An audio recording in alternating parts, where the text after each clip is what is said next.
Assalamualaikum warahmatullahi taala wabarakatuh. Selamat kembali untuk rancangan Tanya Dr. Azizan. Ini kita lagi 10 soalan. Memang dia suka bukan 10 kita ada. Hari ini bonus 12 soalan yang kita dah pilih oleh tim saya.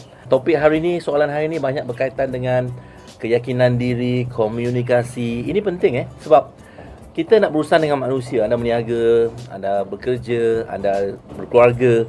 Kita semua berurusan dengan orang lain. Anda kena ada ilmu bagaimana berkomunikasi dengan orang lain. Jadi soalan hari ini banyaknya berkaitan dengan communication. Dan orang yang saya undang hari ini untuk sama-sama kita akan bercakap tentang topik komunikasi ini. Untuk episod kali ini adalah Datuk Roslan Abdul Hamid. Apa khabar Datuk?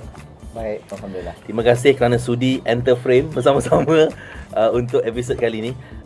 Kita terus mulakan Datuk. Masa kita pun tak panjang. Boleh. Soalan pertama adalah mengapa berkomunikasi secara berkesan penting dalam kehidupan dan perniagaan? Sebab ramai orang tak perasan benda ni penting. Memang ramai orang tak perasan. Ramai orang tak Malah perasan. ada mitos yang mengatakan bahawa orang yang berjaya ialah orang yang kurang bercakap. Jimat perkataannya. Tidak bersembang, tidak tentu arah. Tetapi sesuatu yang kita harus bezakan, bercakap perkara penting di hadapan khalayak dan bersembang. Ada kata-kata mengatakan ada dua waktu di mana kita berhenti berfikir. Satu di saat kita nak mati, yang kedua ketika berdiri di hadapan khalayak. Sebab itu bercakap di hadapan khalayak ini merupakan ketakutan yang utama pada manusia. Okey, ketakutan paling utama Dan apabila kebolehan dan kemahiran itu jarang-jarang dimiliki orang, tentulah ianya merupakan mutiara berharga yang mahal harganya. Apa kesan dia kalau orang ni, kalau komunikasi itu tak efektif, Datuk? Orang tak faham apa yang kita sampaikan. Okey. Bagaimana kita nak berkongsi dengan orang lain? Itu punca kenapa suami dengan isteri ada masalah komunikasi. Yes. Majikan dengan pekerja majikan ada masalah komunikasi. Itu sebab orang berniaga, pelanggan tak tahu apa yang ditawarkan. Jadi orang tak jadi beli. Ya. Itu masalah yang kadang kenapa orang takut untuk nak bagi proposal, nak present dekat orang, untuk skop yang lebih besar. Dan dalam kehidupan, barangkali kita rasa kita menjual, kita hard sell, menolak produk kita supaya orang faham. Tapi hakikat sebenarnya, manusia mahu membeli dan mereka membeli dengan emosi. Alright, itu untuk soalan pertama daripada Datuk Roslan. Soalan kedua, siapakah golongan yang memerlukan penggunaan teknik bercakap dengan profesional? Siapa yang perlukan? Teknik bercakap profesional ini adalah suatu kemahiran.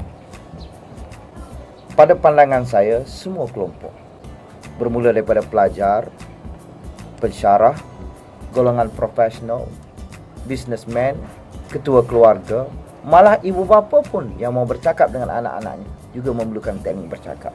Sebab bercakap di hadapan khalayak ini bermakna bila kita berdiri di hadapan lebih daripada seorang, itu sudah bercakap di hadapan khalayak. Ianya boleh dipelajari, ianya suatu kemahiran yang kalau kita praktikkan hari-hari akan menjadikan kita lebih terampil bila berdiri di hadapan khalayak. Datuk setuju tak kalau saya katakan kadang-kadang ramai orang yang kurang keyakinan diri sebenarnya berpunca daripada sebab dia tidak tahu berkomunikasi? Tepat sekali. Dia tak yakin. Keyakinan Rasa rendah diri akan kita perolehi bila orang lain memuji dan menghargai kita. Ramai orang pintar terdidik dalam sangkar orang pintar. Ada banyak yang mau diperkatakan, tapi mereka tidak dapat meluahkannya bila mereka tidak mahir bercakap di hadapan khalayak.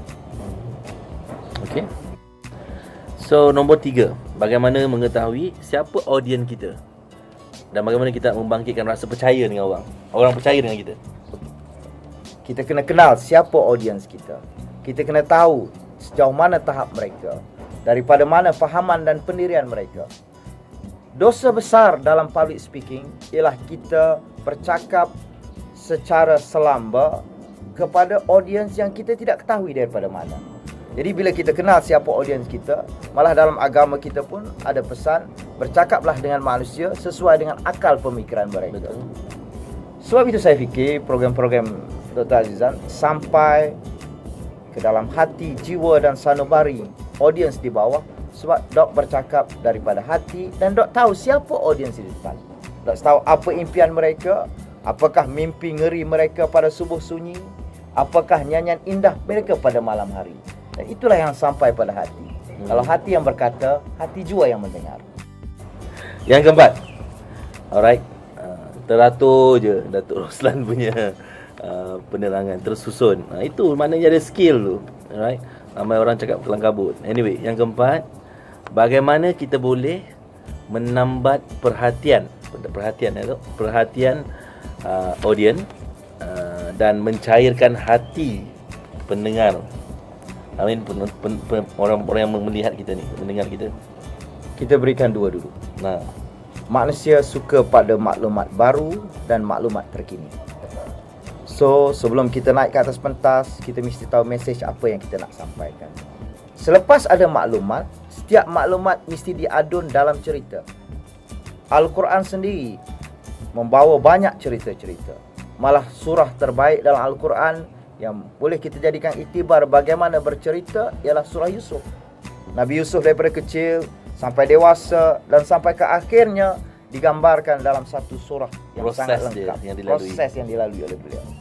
Jadi bila kita mau mencairkan hati orang, pertama kita tentukan maklumat apa yang kita nak sampaikan. Yang kedua, bagaimana kita nak mengadunkannya dalam bentuk cerita. Dan bila kita sudah mahir storyteller dan kita ikat dengan akhirat teller, pada waktu itulah hati orang akan cakap. betul. Nah, sebab hati yang merasa. Hati yang Akal tak boleh merasa. Akal tak boleh.